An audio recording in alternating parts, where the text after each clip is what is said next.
വിശുദ്ധ കുർബാനയെ കുറിച്ച് എന്തോരം നമ്മൾ കേട്ടിട്ടുള്ള ജീവിക്കുന്ന കർത്താവിന്റെ സാന്നിധ്യം തന്നെയാണ് നമ്മുടെ അടുത്തേക്ക് നല്ല എങ്ങോട്ട് ഉള്ളിലോട്ട് ഇറങ്ങി വരുന്നത്.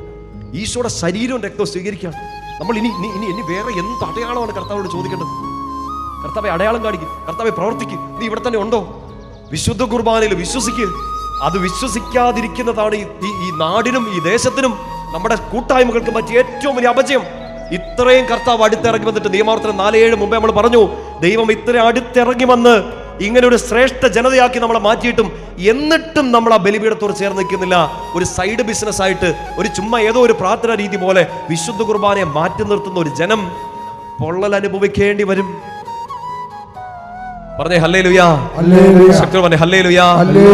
നമ്മുടെ ജീവനുള്ള കർത്താവ് ഇറങ്ങി വരുന്ന ആലയങ്ങളിൽ നിന്ന് ആ ജീവനുള്ള ആരാധനകൾ അവിടെ നടന്നില്ലെങ്കിൽ അത് മ്യൂസിയങ്ങളായി പോകും. നമ്മുടെ പുണ്യപിതാവ് വലിയ ചിന്തകനായ വിശുദ്ധനായിട്ട് സഭ പ്രഖ്യാപിച്ചിട്ടുള്ള ഉടനെ പ്രഖ്യാപിക്കുന്നതാണ്. എന്റെ പ്രാർത്ഥന ആഗ്രഹവും നമ്മുടെ പ്രിയപ്പെട്ട ബെനഡിക്ട് 16 മാർപ്പാപ്പ പറഞ്ഞാണ്, the lifeless church is a museum. ആൾക്കാർ കേറും, കാണും, ഇറങ്ങിപ്പോകും. ചിലപ്പോ പൈസ ഇടും കയറാൻ.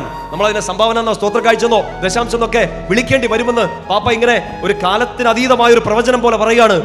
The lifeless church is a museum. People come, enter, go.